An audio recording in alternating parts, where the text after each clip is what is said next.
You are now watching Maine Wire TV with your host, Tom Shattuck, featuring Maine Wire Editor-in-Chief Steve Robinson and the indispensable John Featherston. How can it only be Wednesday? It is Wednesday, and we are in a news cycle tsunami already. There's so much going on. Some of this that we'll talk about today is happening in Washington, D.C., and some there's a whole lot of craziness that happened in Augusta last night, which is, you think, talk about cojones. It is amazing how the lawmakers in Maine do not want you to catch a break.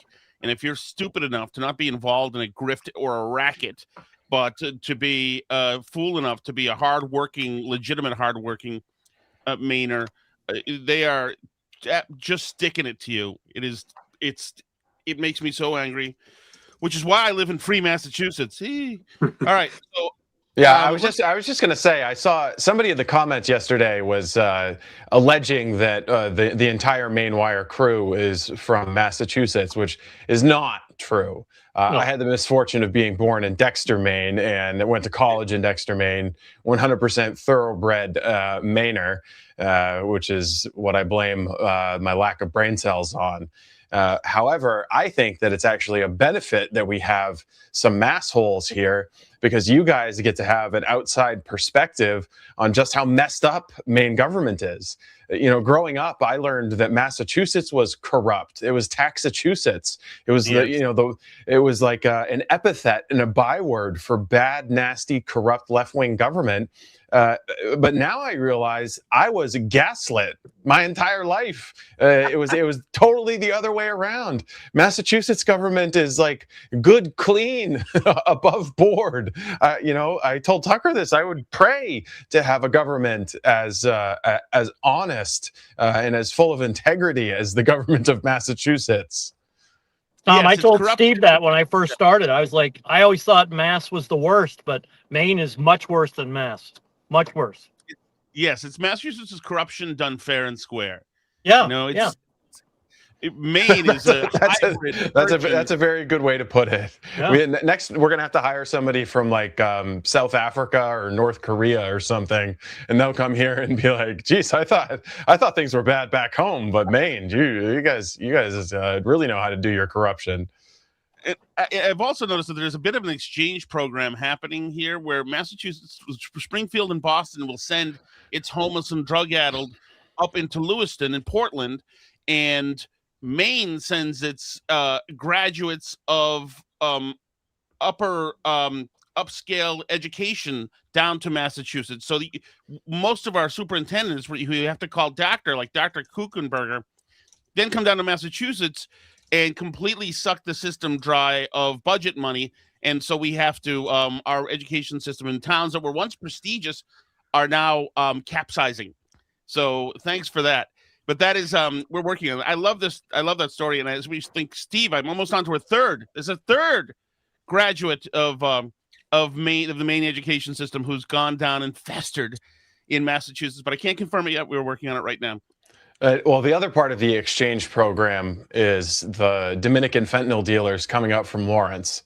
Yeah. So all the the talented people who want to have jobs outside of the marijuana industry, they leave the state of Maine, and then the Dominican fentanyl dealers come up. It's kind of like I don't know what, a negative feedback loop, a low pass filter. I don't know, whatever the term for it is. It's not working out well for Maine. I'm close to Lawrence, Massachusetts, and I can tell you that the Dominican fentanyl dealers there, that is the Harvard University of fentanyl drug dealers. So you're getting it's where you go to learn. For sure. And if anybody thinks that that's a racially tinged comment, why don't you look up the Boston Regional Intelligence reports or the Nespin reports or any law enforcement document produced in the last 15 years about the heroin trade, the prescription opiate trade, or the synthetic opioid trade in New England, because all of them across the board say that the entire drug trade is controlled by Dominican drug trafficking organizations based in the DR. I got questions for Big Papi is all I'm saying, Yeah. I got some questions. I don't know if it was his gambling debt that got him shot. I got my suspicions. It is funny though. Like all three scenarios about that shooting, all paint a bit of a negative picture of Big Papi, but you know. Yeah, and then and not to get too sidetracked on this, but you know, within a year, the guy's holding an estate sale, selling off like his used jock straps, and of course the Red Sox fans, especially people in Saugus, are so disgusting that they're down there picking over David Ortiz's you know, sweaty belongings and, you know, throwing him $1 for an old VHS clip of his college highlights or something. A lot of Globe sports writers collected a lot of that memory as well. I have it on good word. All right. Well, you know, I have been, since I drive my daughter to school every morning in New Hampshire, I've been listening to Maine Public, and I've become a Maine Public guy. I like the crisp sounds and gnat sounds and the jazz in between stories. And I stumbled onto this incredible story they had. It's an exclusive about Paradise Residential Services. Incredible that this outfit is apparently extremely corrupt. And once again, they mentioned the name right here, Paradise Residential Services. I thought I'd heard it somewhere before, but I guess not. So I guess we have to give a tip of the hat, Steve, to our friends at Maine Public for breaking this one. Because if they didn't break it, they would have credited the people who did. You would think so. Yeah, an amazing piece of work by Patty White, who I've never had the great fortune of meeting, but she has all the bearings of a very serious journalist. I'm just going to go out on a limb and guess, you know, Columbia J School, some elite university where she learned, you know, from the high priesthood or priestesshood of journalism, how to tell dignified stories. But Rick Tyler, when he had me on after we broke the story about Paradise, obviously we're the only people breaking stories these days, especially if they relate to Medicaid fraud. Rick Tyler said, "I'm starting the stopwatch now. Well, how long is it going to take for someone else to pick up on this?" And I would not have predicted 12 days, a full 12 days before they just shamelessly steal the reporting.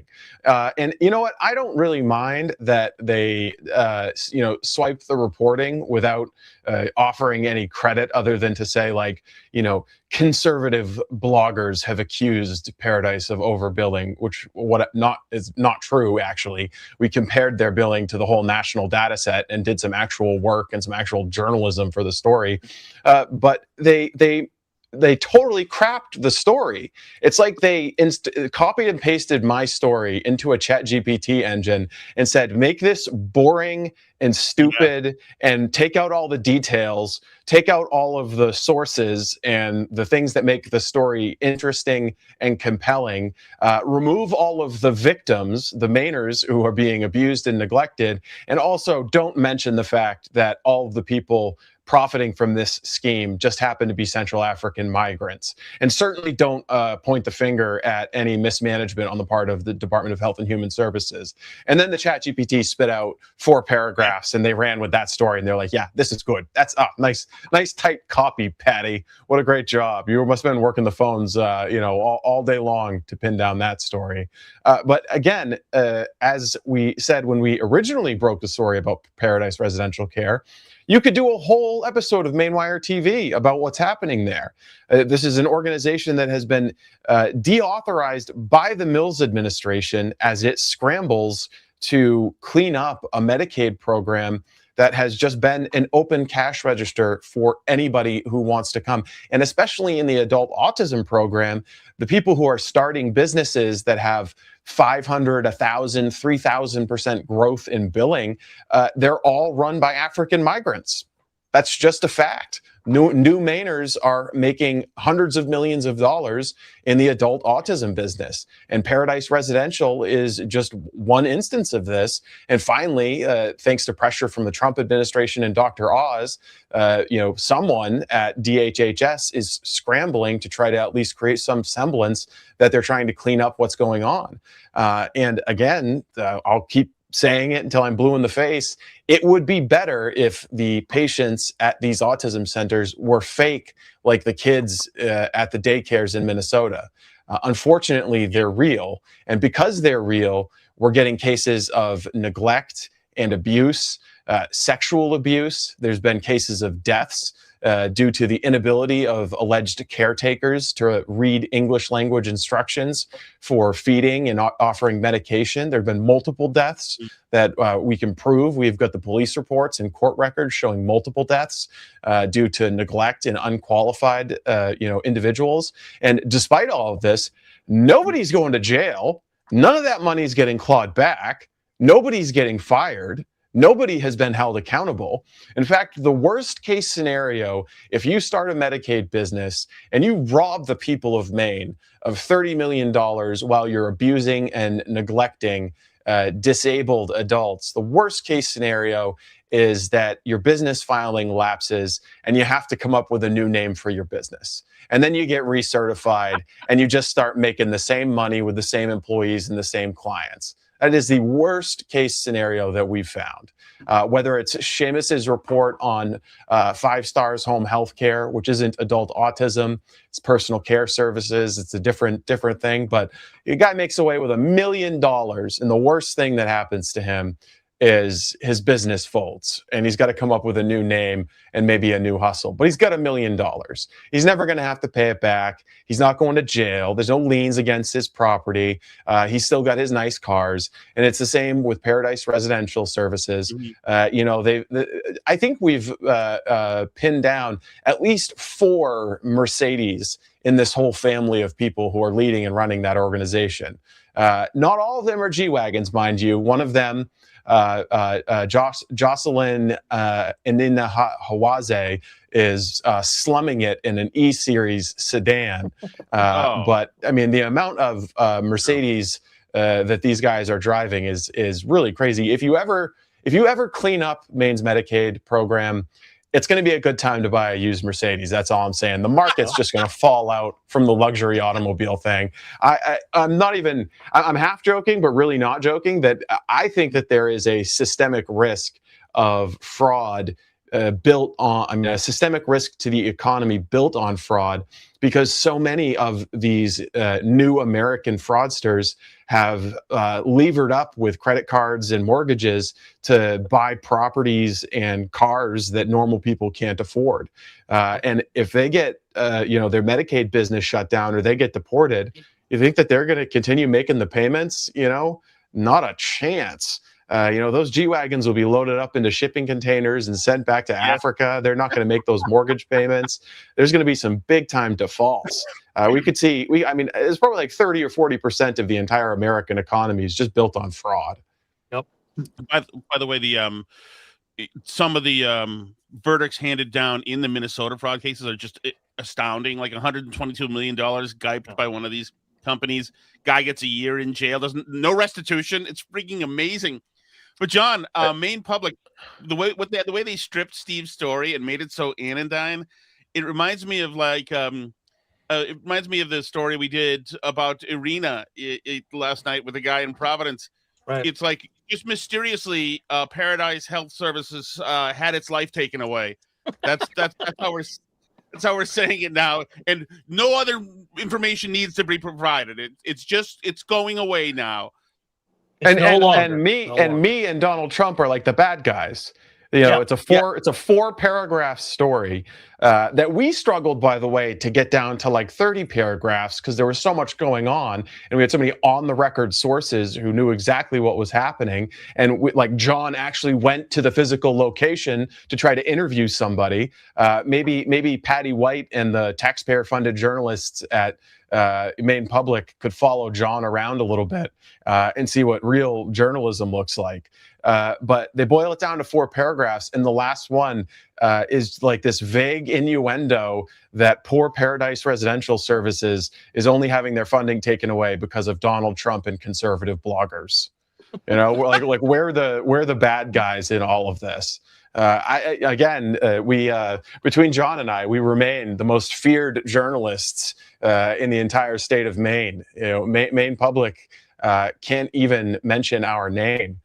And I would be remiss if I didn't bring up the fact that according to their most recent Form 990, Maine Public still has on its board Tarlan Ahmadov, who was ousted from his position as director of Governor Janet Mills' Office of New Americans for wildly racist and bigoted posts he made bashing Armenian refugees.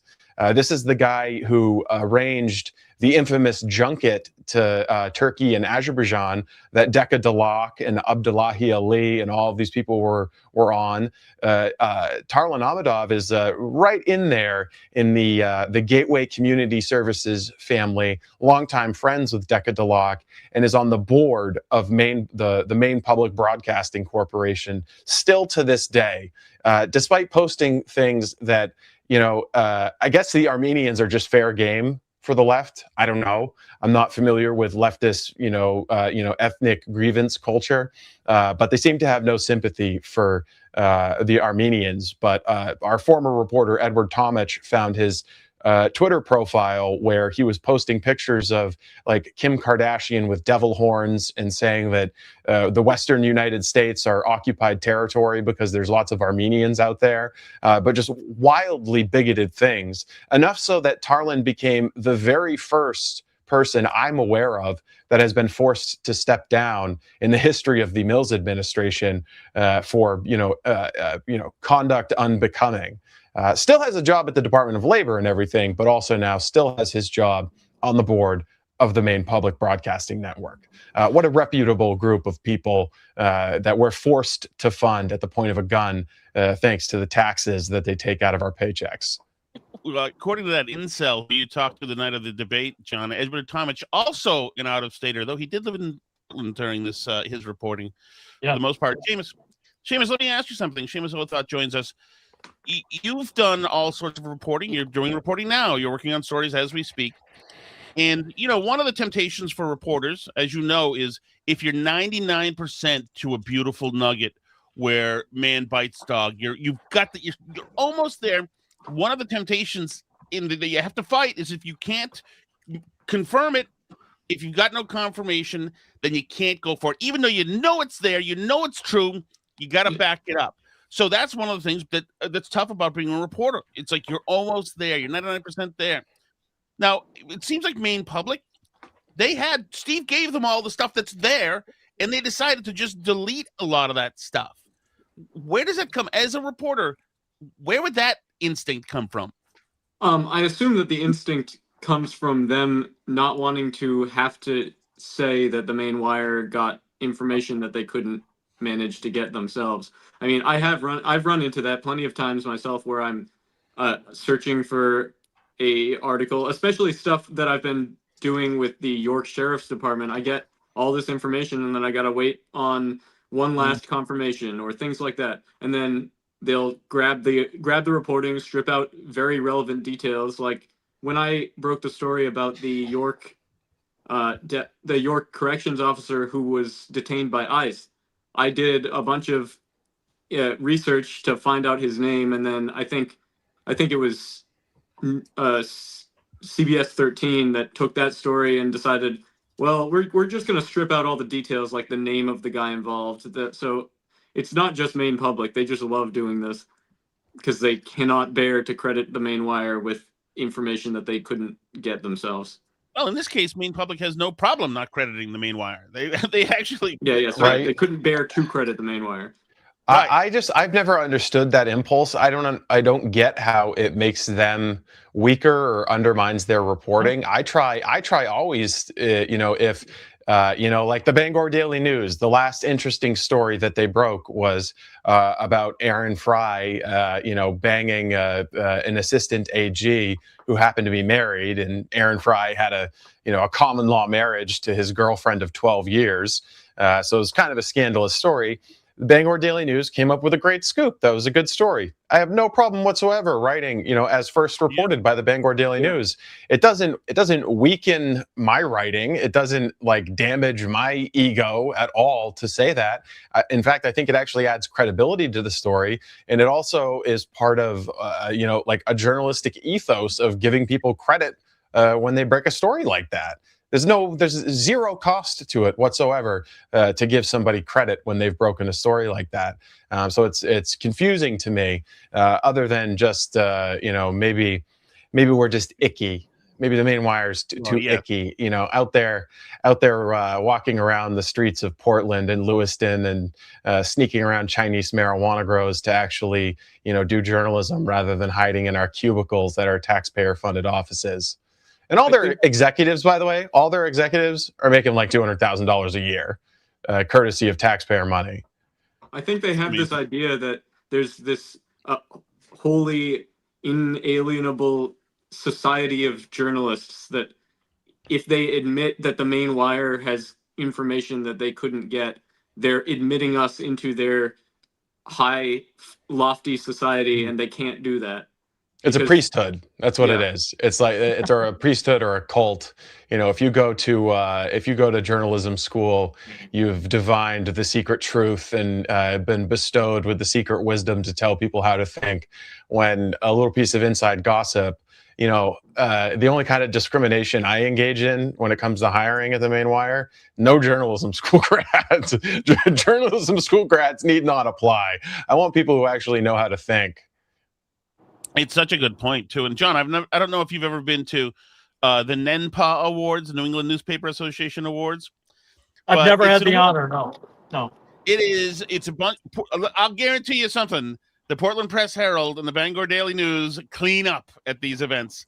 There's no doubt. And they've got all of the pieces that they love, the features that they love, all on the walls for everybody to look to as if you're staring at fine art. Just saying, wow, what a thoughtful piece that was. Oh my goodness. When I was with the Boston Herald, we got 0 pieces on any walls at all, and I was happy to not. But Featherston, I do think that's what Steve says is right. Is that these people, they're not into driving around like you are, going and looking for news in places that are dangerous. They're into publishing artistic and noble statement and positioning papers on really good, where really good, noble, progressive people should be thinking. And that's it. And it's fine because they get validated because they give each other awards all the time. And like there are press shows, with people like Dan Kennedy, saying, I read a really thoughtful piece on this with like Portland Press Herald, on the plight of the Somalian. And I really think we really need to put ourselves into the shoes but it's not journalism, John. Well, I don't think people really realize because, they don't live it. But, the Paradise residential story, Steve and I were working on that for 4 months. Steve much harder than I. But, I even did a story this morning about a CDL school. I've been working on that story for 6 months. Like, as a reporter, you've got to go out and you've got to ask questions. You've got to dig. And like Seamus says, sometimes you're like 99% there, but you're not 100% there. And you just hurry up and wait. You got to wait for a statement. That's what real reporting is. And it's making contacts in the community and stuff. And I don't know how these guys do it. I mean, if you don't ask questions, are you really a reporter? Isn't that step 101 of reporting is asking questions? Yeah, but John, that gets right to it though. Is they're stenographers. Maine Public has their cubby at the State House, and when Democrats need to put a statement out, they fax something down or run something down, and the Maine Public reliably regurgitates it out. And they do one of the things that they have is a built-in advantage of their radio towers. The Maine Public Broadcasting has, some fairly robust FM radio towers with decent signals. But I have to say, if I was relying on that broadcast, I might be a little worried looking at the trend line here in the Nielsen numbers. WVOM Talk is the station that Rick Tyler is on, who we join from time to time. And they also carry some other conservative talkers, including my old boss, Howie Carr. It looks like Maine Public is starting to take a little bit of a beating. I don't know what happened around fall of 2024, but people decided to stop listening to Maine Public Radio. But WVOM just smushing their face into the ground. So I'd be wondering if maybe they should have some Maine Wire talent on. Spice their segments up a little bit. Have a little bit of John, Tom, Seamus, and Steve, just to have a little diversity of thought. We could even practice our NPR voices. Mm. And now It is- today we're going to talk about the Sword of Truth, a controversial blade that has the chance to unite the city of Lewiston behind John Featherston.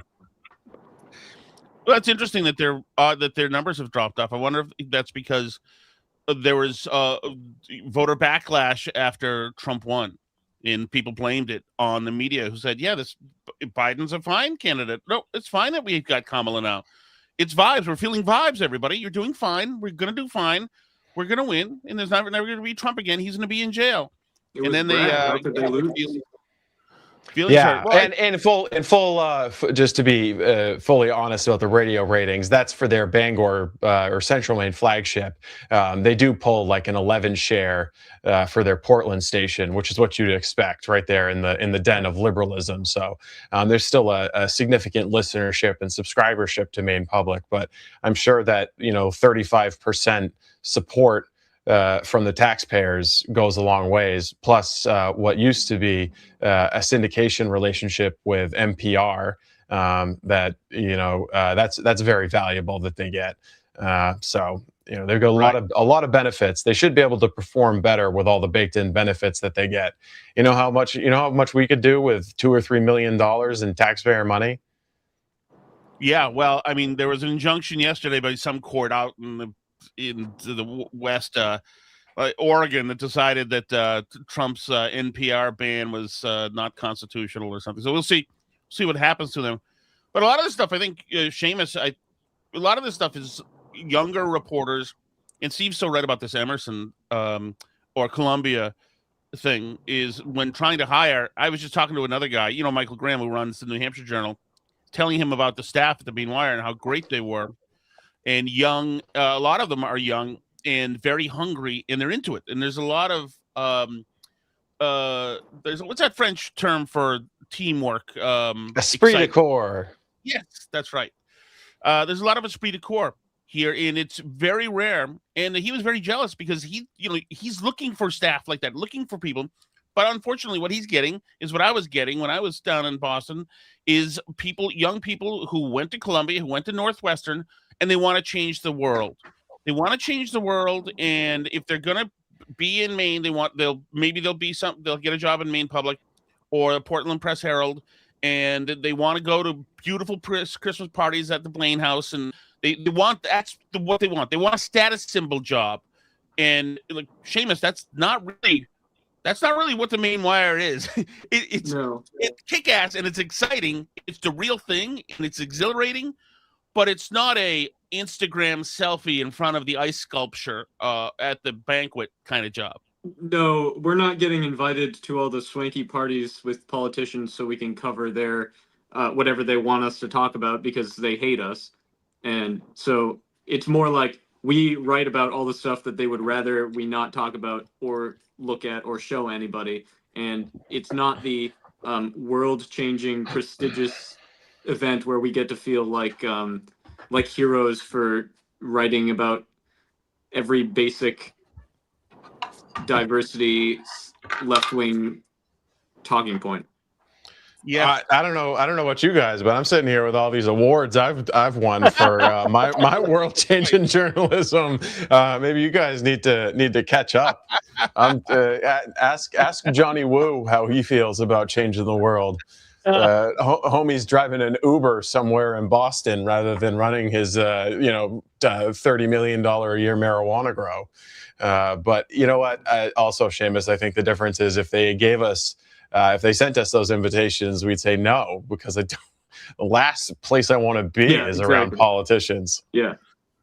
But the other thing that sticks out with us is we're all team players. There's no ego with us. We help each other. We source each other. We call each other for looking for advice. We tag team stuff together. And I've worked in a lot of radio and TV outlets where you don't talk to the other people. You don't tell them what you're working on. And, that doesn't happen at the Maine Wire. And I think that's one of the reasons why we can be lean and mean, because we help each other, too. You say there's no ego, John. I would have to not to disagree again, but I mean, my ego is threatens at times to collapse into a super black hole and swallow the entire state. Well, you've never been out of line. But you'll Ed stop Cohen on a either. dime to help me with something, though, too, Steve. As well. So, all right. Dayline Augusta. Oh, crap. There's a typo here. Damn it. That's my fault. Dayline Augusta. Maine Democrats moved late Tuesday to add a new millionaires tax to their supplemental budget proposal, prompting immediate backlash from Republicans to say the measure is just the latest example of rushed partisan lawmaking in Augusta. The amendment came from the Democratic majority on the legislature's Appropriation and Financial Affairs Committee as lawmakers assembled the broader spending package for possible action on Wednesday, April 1st. It would impose an additional 2% tax income surcharge on wealthy Mainers. That's the millionaires tax that's going everywhere, applying to the portion of a resident's taxable income beyond $1 million for single filers, $1.5 million for heads of household, and $1.5 million for people filing jointly. So this is a taxapalooza, essentially, that we're seeing here. And this is the Mainers have been nickel and dime for the last few years anyway. Well, Democrats tell you to your face that they haven't been raising taxes. But, John, they're getting into it now. Well, this is just ludicrous because all you have to do as a lawmaker is look to your neighbors south, in the state that Tom lives in, and look at what the millionaires tax, the financial impact that it has on Massachusetts. All the millionaires said, okay, out of here, we're leaving. And people say, oh, okay, well, the millionaires left because they could afford to leave. Well, but they also took, all of their retail shopping money. They took all of their expensive car buying, their, paying their expensive landscapers. The devastating effects on the economy are bad. And we've been saying it for months here on Maine Wire TV. Most Mainers can't afford to live in Maine, but more importantly, they can't afford to leave Maine. But if you're a multimillionaire in Maine and now you're getting this extra tax, you can still pick up and leave. And maybe you go, maybe you buy a place out on the coast in North Carolina and live, in a beautiful place, and you don't live on the water here in Maine. This is it's been proven that this is a disaster. It hasn't worked in any state. Nope. And what makes Maine think it's going to be anything different? Yeah, I think Democrats are actually incapable of understanding this, getting this point across, because no matter how many examples they have of socialist policies failing, no matter how intuitive it is that, oh, if we tax the rich people, they'll just leave because they're the ones who can afford to leave, they just will not learn this. I don't know how much of it is the actual lawmakers just being really, really stupid, and how much of it is them cynically pushing these policies because they know it plays well with stupid voters, but they just can't learn this one. No. I used to think that it was about the Barack Obama spread the wealth around thing, where they genuinely wanted to lift up poor people and give people who, through no fault of their own, had crappy circumstances to start life and were lower on the income range. But now I think that there's a strong vein of the progressive left that wants these taxes, not because of the revenue they'll generate or the programs they'll fund, but specifically to punish people who have been successful.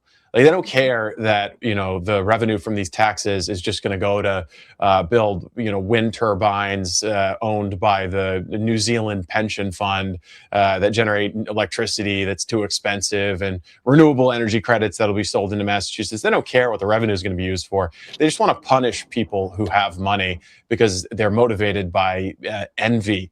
And they also have an underlying view of the economy that it's a fixed pie. It's the fixed pie thinking. Like, you can only ever get rich by stealing from somebody. You can't get rich by growing the entire pie, by creating a business and creating value the way capitalism and free enterprise have, given us all value for the last 1,000 years.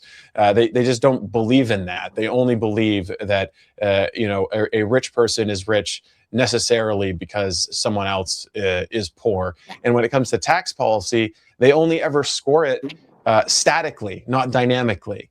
They think that they're implementing tax policy in a complete vacuum where individuals can't change their behavior in response to tax policy. So if there's, X number of people making over $1 million and they implement this tax, they'll predict that they're going to make, an amount of money based on a simple algebra equation, when just basic common sense, human experience, anybody, at any gas station in the state of Maine can tell you that people are going to change their behavior if the taxes become severe enough. And so you're not going to get that revenue.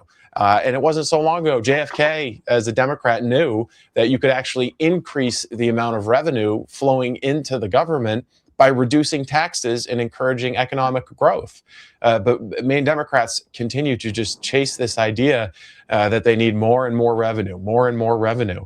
And let's remember, we started off this legislative session with $118 million structural gap, is what they called it. A great, wonderful euphemism for they didn't appropriate enough money for Medicaid. This was $118 million in unfunded obligations from the Medicaid program. The hospitals were going to shut down. The Mills administration said, there's going to be a crisis.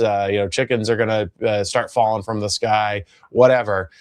We now know that was a fraud gap. That was totally money that was just being defrauded from the Medicaid program.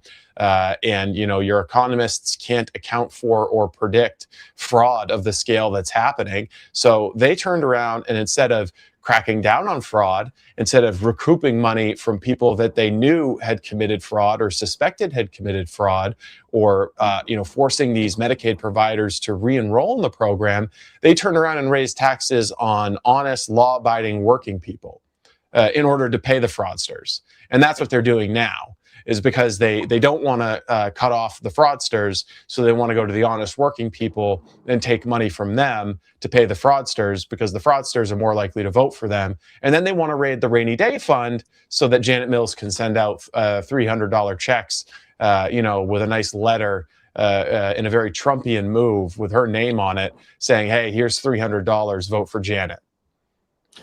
Well, so how does this play out eventually? If the feds, the Trump administration, wants to claw back some of this stolen money, what would happen in an ideal world, though it would be painful and tragic for a lot of people, what would happen ideally is that then Maine would have to make drastic emergency cuts.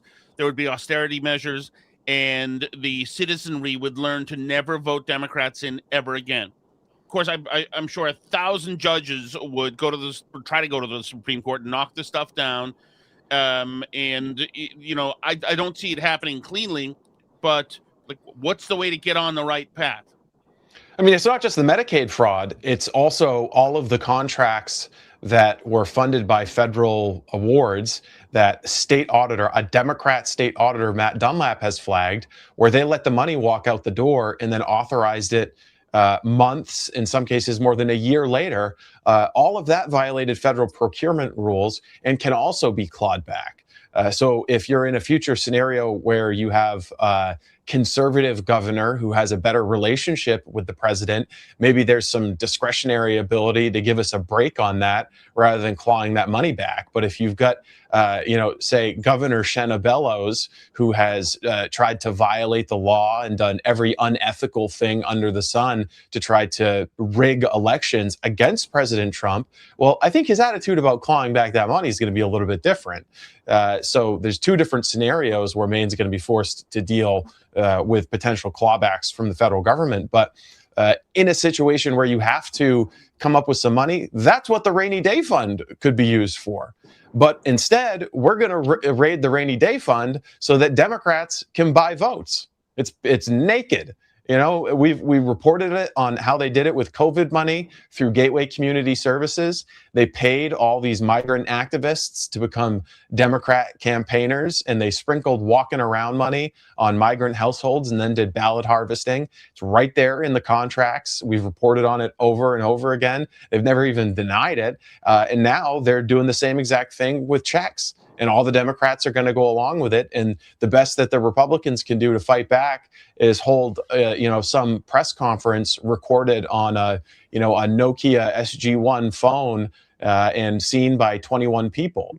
So it's a sad state of affairs that there isn't some more, I guess, attention-grabbing way for opposing this naked vote buying that the governor's engaged in. And also, I think that, Senator Collins running in this race, she took the gloves off a little bit for John Featherston. Maybe John got her worked up there talking off camera, but there's a role for her as the senior leading Republican in the state to call this exactly what it is. This is corruption, pure and simple. She's stealing money from the rainy day fund to try to buy votes ahead of the election. The Democrats are enabling it. And more people need to know that that's exactly what it is. And honestly, this might be selfish, but I kind of want to organize a campaign to see how many people we can get to commit to giving their $300 Janet Mills vote buying check to the Maine Wire. I bet if we got 50,000 people to commit to giving us their Janet Mills checks, they might start thinking twice about whether or not it's a good idea to send these out. Ooh. I like that. Well, that's on one end. On the other end, John, you've got the legislature pushing against data centers, and it's all you see is every 2 weeks there's Kelly Ayotte having a ribbon cutting and a party in New Hampshire because they're going to get these data centers, and you are depriving Maine. I'm sure that you guys are like me, Steve. You've been at this for the AI thing for a while.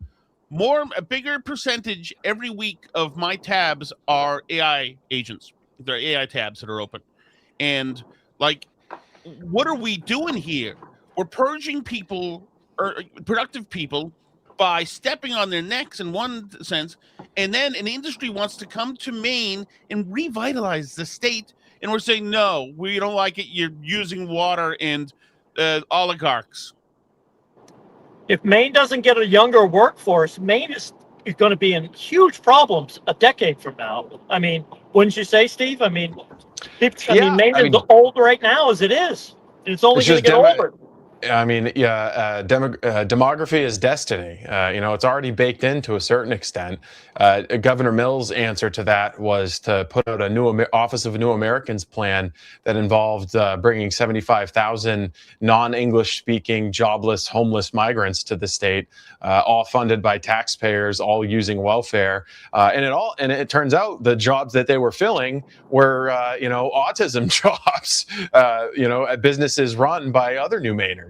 That was her plan, and that crashed up against President Trump winning re-election in 2024 and closing the border, and the supply of new American asylum seekers to fulfill Janet Mills' plan has dried up so quickly that they're actually closing the asylum seeker shelter in Portland. Because, surprise, you actually enforce the laws and control the border, and you don't have cities that are overrun with jobless, homeless, illegal aliens who don't speak English and are fake asylum, claimants abusing our asylum laws so that they can stay in the United States.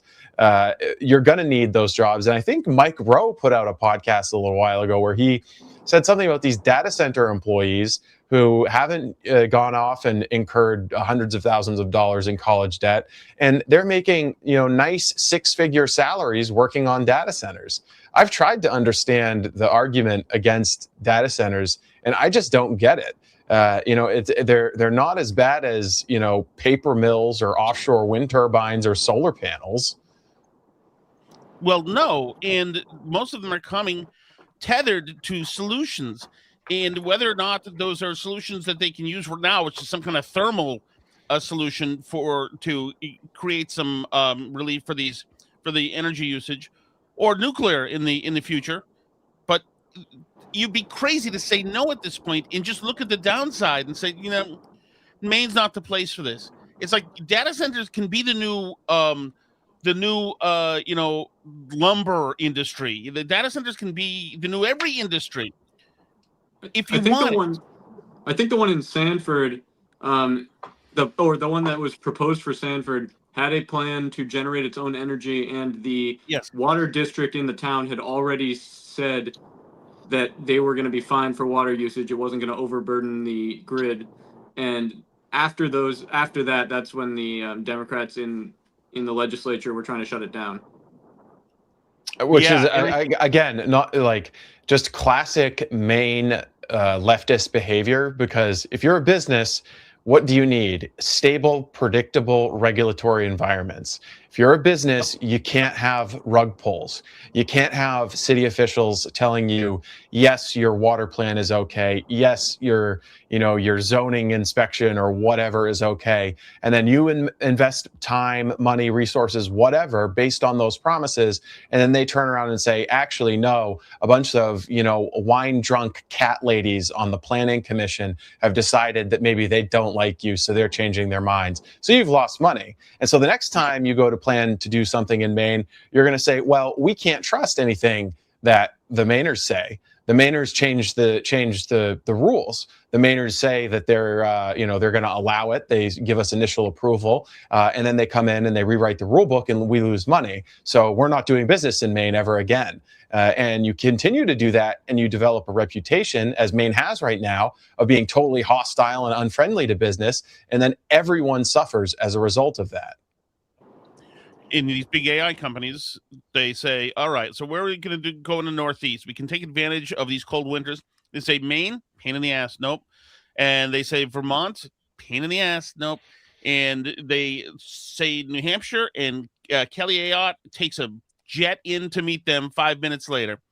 Yep. And it's some people get it, some people don't get it. You go to these beautiful Northeast Kingdom towns in Vermont, and there are just the vestiges of these old Victorian houses and these towns that were once boom towns along busy railroad lines during the granite boom, and now it's just wreckage. It's just the ruins of the heyday. Well, you can have another heyday if you want it, but there is one of these parties is not, John, it's like a religion to them. They don't want there to be a heyday. They just do not want there to be a heyday. When I was watching the data center conversation in Lewiston a couple of months ago, okay, maybe ultimately you didn't want this one data center, but go back to them, negotiate, ask for things, come up with clarity. These guys have deep pockets, and people with deep pockets never present the best deal at the first meeting. And right. why wouldn't you have 4, 5, 6, 7 meetings with these people before you finally say, okay, it's not working out? I don't believe that happened in Lewiston. And that data company now, are they going to go to another, community in Maine like we've been talking about? No, they're going to let's get out of here. Let's go to New Hampshire. Yeah. And it's like just leaving that type of money, or leaving a fire truck, or you could go to these, I went to these guys in Massachusetts when they wanted to build casinos, and I'm like, okay, here's where I start. You're going to build me a new elementary school. You're going to give me an ambulance. You're going to give me a fire truck, and you're going to buy me 5 squad cars. And they're like, is that it? And I'm like, yeah, that's a good start. It's like, they were willing to do even more than that, but they don't lead with that. And it's just like, does anybody in Maine politics know how to negotiate? Hey, pick up a book written by the president, The Art of the Deal. I mean, come on, let's go. I mean, like you have to negotiate. The rich people didn't get rich by being stupid. They're not going to leave their best deal, on the first offer. But you got to go back to them. But they also don't have to do business in Maine if they don't want to, because they've got those deep pockets. It's mind-boggling. If you go into Boston and enjoy the Greenway, where there's a Ferris wheel there now, and there's beautiful beer gardens, and there's sculptures, and there's concerts and all that entire Greenway, which used to be elevated highway, that entire Greenway is all remediation. That's all thrown in. So the contractors who did the big dig, because they wanted the contract. And can you imagine, when we were in Bangor at the Cross Center, I know that we were there on a Tuesday and a Wednesday, or a Monday and a Tuesday. And the Cross Center was banged out when we were there. Obviously, that was very busy. But you've got a casino that should have been busier, that in its planning must have assumed, this is a Wynn casino, that there would be more people in that. And it was, 3 of us, having fish and chips, and you could hear crickets in that place. And there just should have been, there was another restaurant we went to. Also, it was lights out early, because they're saving on staff and money and kitchen staff, because there's no human beings there anymore. But there needs to be. And there's a way to do it in this way, dangling, leaving syringes in the sidewalk like they're breadcrumbs is not a way to attract people in. Even though these progressive Seamus, they see that as attractive. They love that. It's like the TV, the movie They Live. Like they have the glasses on and they see these things as beautiful. Yeah, I don't know what it is because I think that I think they just genuinely do not care when they see those things, or when they see them, they think, oh, of course, that's what poor, economically downtrodden people crushed by capitalism would do. This is the natural state of things. And then they go back to their rural mansion and have wine. But when they see that, they think, oh, yes, wasn't I right? Isn't this what's caused by the capitalist system, when actually it's caused by their policies? And the other thing is the Bangor area, there's no private sector there. When you guys were up there, you should have gone and walked around the mall. It's like a scene from, some third world country or The Walking Dead. The mall is a ghost town, and the largest employers, I just pulled them up. The largest employers in Bangor, Northern Light Eastern Maine Medical Center, which might as well be government-run healthcare. The government policies are so intrusive. Medicaid and Medicare are so expansive that they're setting everything that happens at that hospital. And then the next largest, St. Joseph Hospital, and then another Northern Light Hospital, and then Acadia Hospital and Penobscot Community Healthcare. So it's all basically government-run healthcare and nonprofits. And then the next largest are Husson University, University of Maine, Eastern Maine Community College, Bangor School Department, Bangor High School. So government-run education, government-funded education.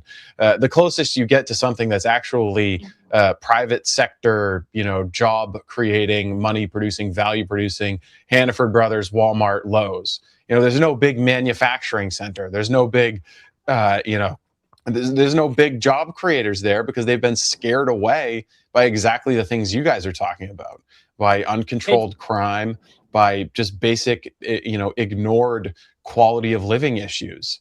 And there's a huge chunk of the progressive left that has no problem whatsoever with cities being taken over by fentanyl zombies wandering around looking for the next person that they're going to give hepatitis B to. And they think you're a bad person if you don't want to live next to the Church of Safe Injection. They think you are worse than them if you don't want to live near the Church of Safe Injection. Did we ever find out what happened to the pizzas? No, we still don't know. Pizzagate continues. Some kind of conspiracy against the Maine Wire. You know what? I'm gonna pull a card from my favorite Secretary of State and say bad actors were responsible for intercepting these pizzas, and I will not sleep. I will leave no stone unturned until we get to the bottom of this investigation. We're gonna cancel future orders with DoorDash, but we're gonna get to the bottom of this. We're gonna figure out who did this, and we're gonna hand it to the Bangor Police Department, and then to the state police, and then to the FBI, and then maybe to the Attorney General, and not talk Maine about public. it anymore. Yeah. Patty White's going to be on the case, but no, I fear we shall never know what happened to these pizzas. Can I ask you, Steve, what flavor? What was going to be on the pizza? What did you order? I can pull up the orders right now. I think I ordered. Don't tell Tom pineapple. This tells a lot. No, says a I lot did about not. I did not. I knew better than that. I did not order any pineapple on pizza. It was pretty basic stuff. I ordered, I think, 2 pepperoni pies, 1 cheese, 1 with some veggies on it, and then 1 meat supreme. Yeah. Not bad. Not a bad order. Not a bad, yeah. Dateline, Washington, D.C.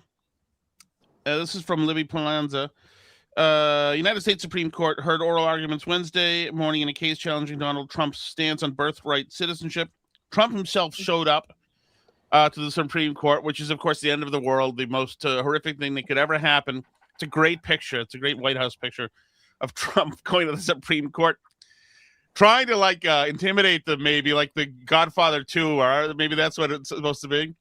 I've got no problem with it. But it's not looking good for him from what I've been hearing and reading. That birthright citizenship is a thing. That's a thing. But I do want to, Matt, let me know if you can play the Ketanji Brown Jackson audio. Ketanji Brown Jackson had an interesting argument today that has befuddled about 200 million people, using Japan as a reason why. I'm not even sure what, but let's listen to this.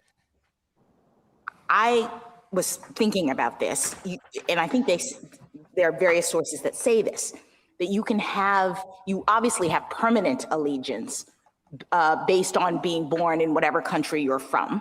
That's what everybody recognizes. But you also have local allegiance when you are on the soil of this other sovereign. And I was thinking, I, a U.S. citizen, am visiting Japan. And what it means is that, if I steal someone's wallet in Japan, the Japanese authorities can arrest me and prosecute me. It's allegiance, meaning can they control you as a matter of law?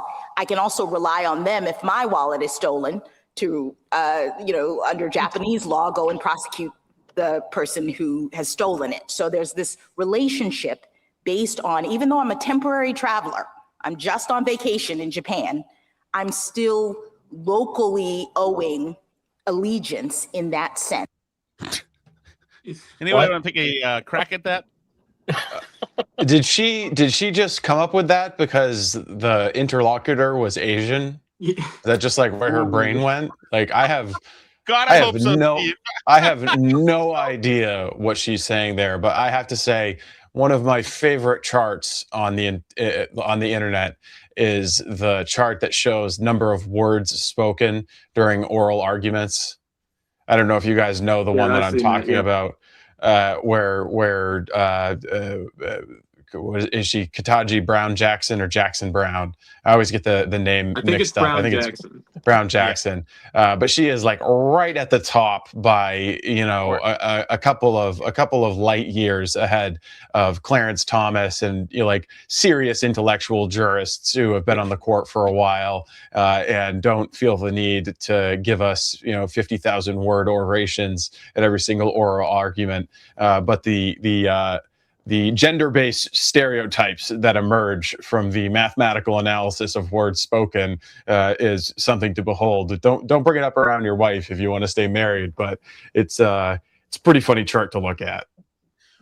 What's funny is where do they teach that if you want to just improvise and blindly riff, you need to have a degree of talent in doing that, because if not, it's a showcase of incompetency. That's all it is. Our previous vice president was not shy about saying words. Everybody knows that. But there was nothing attached to the word. There was no meaning, depth, theme, point to the words. And that's one of the reasons why she is not president right now. It's not a good look. She is the first Supreme Court justice that I've ever heard say full stop. While speaking at the Supreme Court, which isn't great. But, John, this is what we get. You want to do the DEI thing, and this is the kind of jurist you're going to get. Oh, also, not to cut John off, but our current commander-in-chief calls it the weave. Some people can do the weave, some people can't do the weave. You start out here and you do the weave, but you land the plane. The justice there hasn't quite learned how to land the plane. I might have a little bit of breaking news here, guys. Oh. Somebody just walked out of Gateway Communities and got into a very nice Tahoe, and I thought Gateway Communities was closed. Well, there's a couple of businesses that I shouldn't say businesses, but NGOs.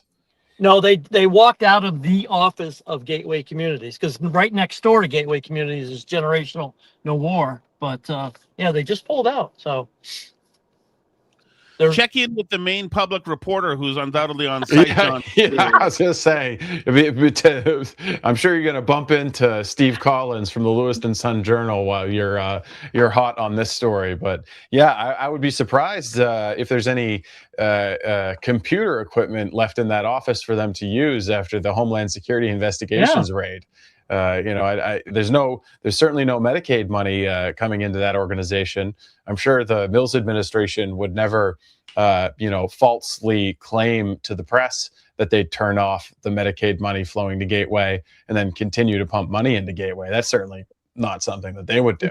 I've been there a dozen times since, the feds were there with us, and I've never seen anybody. Today's the first time I've ever seen anybody. So interesting. We'll have to follow up on that. Yeah, we'll have to follow James up on in the chat says Fetty on the scene. That's correct. Fetty rather than Fetty. We've got more branding.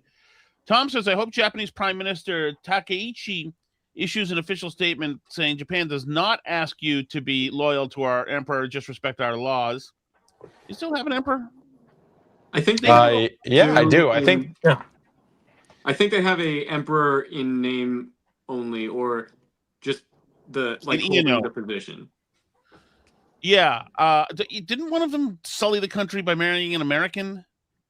I think I'm right about that. Let's see. Let's see if we can find another one here. I'm just gonna pop this up here just for proof. This is the pizzas that we ordered. So if somebody at Jason's Pizza wants to assist with this investigation, you know how to get a hold of me. I love Jason's Pizza. It's some of my favorite pizza in the state of Maine. So this does nothing to undermine my view of Jason's Pizza. But whoever this Samantha lady is, if that's even her name, you know what I'm saying?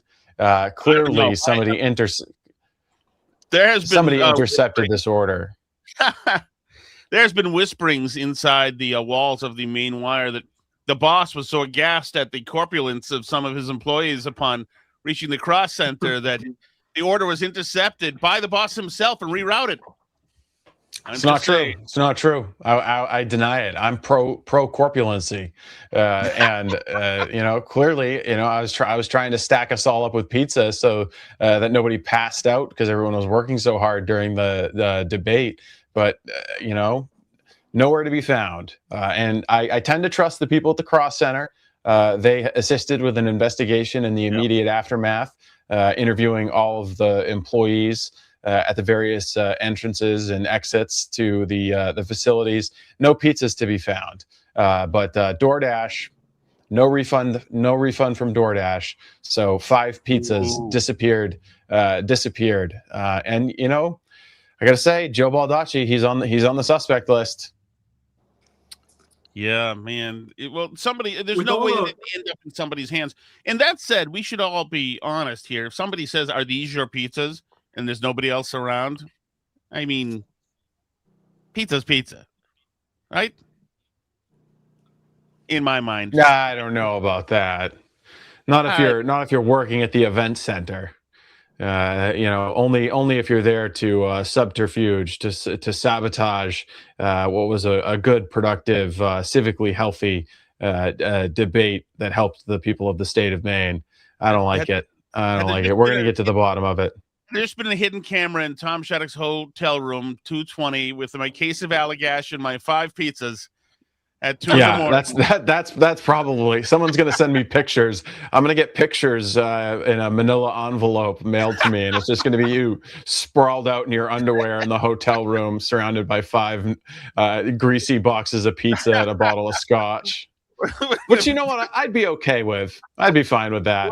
I just want answers. Department for the Maine Wire. I just want answers, honestly. We can leave it there.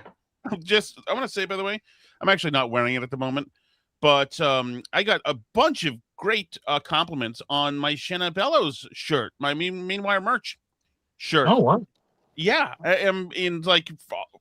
People at the store loved it. My kids loved it, and they don't love anything about me generally. And so I say, hey, go grab yourself some Maine Wire merch. I will say, if you're a plus-sized fellow like me and have a tiny bit of a beer belly, it fits over your beer belly, which we like. It's great merch, and a lot of the merch that I've seen thrown around in other outfits is not great, but there it is, right there. The Shanna shirt. Yeah, and also, people can find our email address, tips@themainwire.com, if you get some ideas for merch. we can throw some stuff up there. But those Maine Wire Columbia fleeces are good. I think we're cracking on some hats, some bumper stickers, that kind of thing. I think you throw on some Maine Wire merch, and you're going to make some friends walking around the state of Maine, because the wire heads are legion. The Robba fans are everywhere. The Fethy fanatics, they're all over Lewiston. It helps people. There you go. There's Troy Jackson wearing some Maine Wire gear. But the more merch, the better. And it's not a revenue thing for us, because I think we make like a nickel on every shirt we sell because of the way we're doing the supply chain. And we love to do it locally and have a local manufacturer help us distribute the shirts. But I've got nightmares from working in a previous job where we were hand distributing all of the merchandise, and you think what people are going to order for shirts, and then 6 months later you've got like 12 crates of extra smalls, and no one's going to buy them. So I'm sure there's probably some kids running around Africa right now with those donated shirts, just like from the Chicago Olympics. I think By the way, should Audrey, explore the possibility of a Maine Wire tie, so that lawmakers have something to wear with our merch, with our branding on it, while they're getting shouted at by any number of other lawmakers, any Democrats. Right. Perhaps Ryan Fecteau could get a nice shot of Ryan Fecteau yelling at a lawmaker wearing a Maine Wire tie. I told Graham I want a shirt that has Mogadishu crossed out with Magadishu above it. I think that could be internationally viral. By the way, Audrey says before we go, do you have the man flashing money on a shirt? That is a great point. That is a great point. Yes. No, in fact, the man flashing the money is actually tucked away in my house so as not to cause some strange questions from my in-laws. Although there'd be a severe licensing fee for us about our guy Duke Man as well. Spokesman. It's true. I haven't heard anything from Duke. I don't know if he's going to become a regular whack packer if he wants back on the program, but I don't think he can argue that he wasn't treated totally fairly and given a chance to air his rigorously intellectual views on the socioeconomic issues at play in Lewiston. All right. He is Seamus Othot, Steve Robinson, editor of the Robinson Report. John Featherston, our great reporter on the ground right now. On the ground. We'll see you every day, including tomorrow at 4 p.m. right here on Maine Wire TV.